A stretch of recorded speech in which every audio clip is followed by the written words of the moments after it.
Am I the a-hole for refusing to let my sister and her kids stay with me? My sister, 27 female, and I, 29 female, have not spoken in 8 years. I was engaged and planning my wedding when I found out she was having an affair with my ex-fiancé. She was actually pregnant at the time, which is the only reason I found out before the wedding. He admitted he would have kept going the way things had been if it wasn't for her pregnancy. I told her then that she was dead to me, and she better never need me for anything because I would not be there for her. We lost our dad a year after that all happened, and our mom died last year. My ex ended up screwing her over royally, and she's now in a huge pile of debt, homeless and jobless.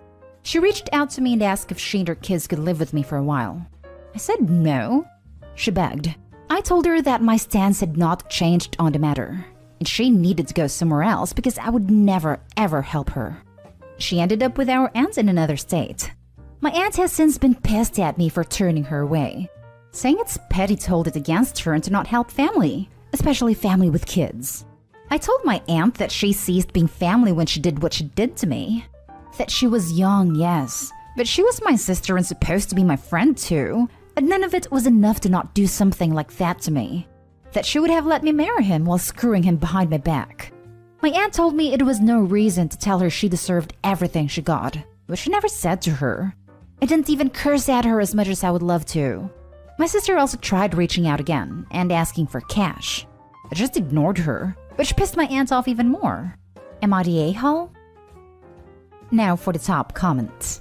Not the a-hole. You cut her off, and she's made no attempt to reach out and mend fences unless she needs something from you. That is not behavior of someone who is trying to make up. Seems like you made a good call not getting caught up in her problems again. Also, congrats on finding out dude was such a loser before the wedding day. People who only reach out when they are in need are incredibly toxic. I don't even think she's sorry. She's just looking for an easy way out by running to her sister. Not Dayhall. It's her situation that changed, not her personality. Perfectly said. And given that it has been 8 years and Opie used the word kids, plural, it doesn't sound like she was sorry or had regrets at all. She stayed and had more kids with him. Not Dayhall. You don't have to allow her back in your life or help her. Your aunt is pissed because she would have preferred that you spend your own money on sis, but didn't have the spine to hold her accountable like you are. Live your best life and be free. Not Dayhall. Where was the supposed obligation to family loyalty when she was banging your fiancé? She didn't give a damn then. You shouldn't now. Luckily, her getting knocked up helped you dodge a bullet, but you don't owe her anything. Next story is titled, Am I the a-hole for not allowing my niece and nephew's stepdad to work with me? My brother died 5 years ago. My niece was 6 and my nephew was 7. I see my niece and nephew often, and I have court-granted access to them, which I sought after their marriage because their mom and John attempted to cut me out of my niece and nephew's lives. There has basically been no contact between us adults since. The only contact is when I pick up the kids for our time together, which includes one overnight a month. Anyway, that's just a little background, don't want to go on all day. But to add a few more details, my brother and I owned a small business before he died. He left his share between his kids, in my trust, until they're both 18. Then they can choose to keep it that way until they're older, or they can take responsibility then. The kids know about the business, they know they own half of it. So does John. John lost his job during COVID and has struggled to find another one. He asked me back in October to hire him and let him take the role the kids would have one day. I said no. The kids' mom told me I should be helping them out, and that I owe John everything because he's taking over my brother's place in the kids' lives, and it's only right he be welcome into a business that will someday be partly the kids. I told her John could not work for me, and that was it. He did find another job, but the company folded in March and ended up back at square one. He then approached me again, and my niece and nephew told me John and their mom have been pressuring them over it, wanting them to get me to give him the job, and that they didn't want to say that, but could I pretend they have, so they wouldn't get in trouble. So that's what I have been doing, but I keep saying no. The two of them are still pissed, and have called me a witch in the day hall, and say they could sue me to claim rights over the kids' half of the business. They told me John belongs in a family business because he's family. I told them he's not my family. nor was he my brother's family, and the kids will be able to make whatever decision they want when they're adults with their share. But today is when I decide. A friend of mine, who I confided in, told me I should consider giving him a job for the kids' sake, and seems like it would be the best thing to do in the kids' best interest. Makes me wonder if I'm the a-hole. Not the a-hole. Maybe they shouldn't have cut you off if they wanted to be a family, when it means helping them. Also, I have a sneaking feeling that all they're really trying to do is get their hands on the kids' inheritance. I seriously doubt that John is going to be an awesome employee. I suspect that if you do hire him, he is going to do what he can to take advantage of the family business, to get paid for doing nothing. He can then continue to leverage the fact that firing him would be hurting the kids. Don't let him or his wife anywhere near those kids' inheritance. The kids will thank you for safeguarding their father's legacy for them. Not a-hole. There's no guarantee that John will remain in the family. If you and your brother worked it out legally that in case of his death that you'd keep his half in trust, then this is how it works. To cover your bases, however, it's time to get an attorney involved. Please go see one before it's too late. They sound like they're becoming serious, and that they want their money that's in the business. They feel entitled to it. An attorney on their side can try to make that argument. Go see yours to ensure you're safe, then strike first. Have your attorney send a strongly worded letter to cease the harassment. I second this. To keep you and the business safe, please see an attorney.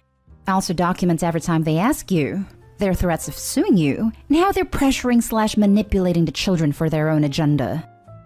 Not a-hole. Let's say you hire the guy, and he does a piss-poor job. You won't be able to fire him because family and taking food out of the kids' mouths. Stay clear of that can of worms. Now for the next story. Am I the a-hole for telling my sister to stop being perv and keep her thoughts to herself? I, 24 male, got a 4-year-old son Jackson. My girlfriend hasn't been around since he was over 2, so it's only me and him. He's super affectionate with everyone. He gives me like a million hugs and kisses every day. Lol. Sometimes at night he comes to my room because he's scared or just misses me, and I let him sleep with me. He doesn't do it a lot, usually when he has a bad dream. But we just moved to another apartment this month, and he's still scared of sleeping alone in his new room, even with his nightlight on. Most nights he comes to my room to sleep. My sister came over on Friday so kids could have a movie night. It got late, so they slept on the couch. I put Jackson in his room, then went to bed. He woke me up in the night to ask if he could sleep in my bed, so I lifted the covers and let him sleep there.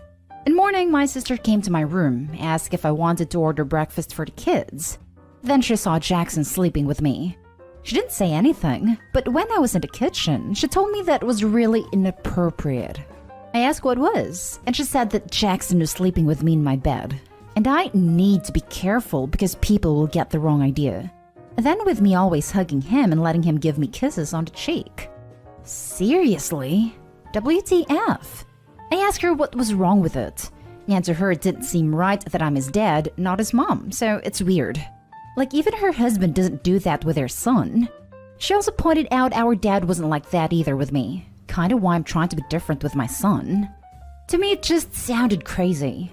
It just bothered me a lot that her mind would even go there over my son literally just sleeping in my room because he's 4 years old and scared of the dark. I called her out and said stop being a freaking pervert just because her husband acts different with their kids and to mind her business next time. She got quiet after and we didn't talk. Later she did text me some crap, that she's sorry for looking out for us and expressing what she felt was not appropriate or something like that. I don't know why she went to my mom about it. Because now she thinks I shouldn't call my sister stuff like that, when she just felt it's weird I'm affectionate with my son that way, and then letting him sleep with me. My sister feels I should apologize for snapping and calling her that, but I don't see why I'd need to. Am I the a-hole? Now for the comments. Not the a-hole. She's sexualizing your relationship with your son, and she needed to be told to mind her own business. So what that your 4-year-old son climbs into and occasionally sleeps in your bed? It's a safe zone. And so what if he kisses you and hugs you a lot? That's what little kids do. She needs to accept that no 2 kids are the same. And also needs to remember that he only has 1 parent, not 2. And she needs a serious wake-up call that men can be affectionate and close without it being sexual in any way. If hugging and kissing one's mom isn't sexual, then acting the same with one's dad should be viewed the same. If her son hugs and kisses her, this isn't some opposite-sex boundary she has. She just thinks adult males can't be trusted with children, and it's inappropriate for them to be affectionate. I wonder what happens when her kids have a bad dream and want to sleep in mom and dad's bed. Sorry, babe, you gotta sleep on the couch. Can't have you getting too close to our son. It's people like her that continues to perpetuate the idea that fathers and sons shouldn't be affectionate with one another. Disgusting for her to sexualize your family relationship. And I'm proud of you, Opie, for making better changes for your son. Not a-hole. It just really pissed me off that her mom would even go to something gross like that. You're right to be pissed. I would too. Don't apologize. She should feel bad. You're being a good father for your son. I'm thankful every day that my father and I's dynamic was similar to you and your son's. I too got scared a lot as a kid, and my dad would always welcome me to sleep or cuddle next to him. Based on your post, your son is really lucky to have a dad like you. Yeah, my dad and I aren't close, so I wanted it to be different with mine, even more since his mom's not around. Last story is titled, Am I the a-hole for not wanting father-in-law's money and instead wanting the house my husband's grandma left him? My husband's grandma died in early 2000s. She owned a tiny house with no mortgage. Immediately after her death, I think before the funeral, my brother-in-law and his then girlfriend moved into the house. My father-in-law is the executor of grandma's will, but to this day has never filed the paperwork to probate the will. My brother-in-law and his now wife and their 2 kids continue to live in this house for free. My husband has asked my father-in-law several times over the years about this house and who owns it, and every time he would get angry and either say don't worry about it or I own it. My husband and I have long suspected that grandma left all or part ownership of the house to him, and that's why father-in-law hasn't probated the will. This house has been a major source of contention with the family, and is the primary reason my husband has no contact with brother-in-law. Other reasons too, but this is the big one. Brother-in-law and his wife are in their 40s and have never paid rent. They go on vacations and have a BMW. My brother-in-law has every video game console and toy gadget you could imagine. My husband confronted his dad again about the house, and surprisingly, he admitted grandma left the house to both my husband and brother-in-law, and immediately offered us money to buy my husband out of the house. He got very nasty and argumentative with my husband about the house's value and refused to get a CMA. They tentatively agreed upon a loan number, but my husband told him he was going to get a CMA. We've talked about it, and I don't want to take his dad's money. Father-in-law's plan is to buy us out of the house with his own money, guilted my husband that he's going to be hurting by doing this, and in return, we would sign away our rights to the house. Additionally, we got the CMA, and the house is worth significantly more than the value my father-in-law's giving. So we would get less than half the value of the house, and my brother-in-law would get the full value. This does not seem fair to me. Also, my father-in-law said he would be deducting the money he gives us from our portion of his estate. So now we are losing out twice. My father-in-law thinks I'm the a-hole because I'm the one who has made all this an issue, and my husband wants what's fair and sees my side, but thinks it would be easier to just take the money. I don't think I'm the a-hole because I want my father-in-law to do things properly and probate the will, and deed it to my husband and brother-in-law to sell or for him to buy us out of the house. Not the a-hole and hire a lawyer. Now. They're trying to screw you out of a lot of money. Not the a-hole and so this. Father-in-law has completely failed in his legal obligations, which would be very clearly defined in law. As a result, he should be removed as probate ASAP.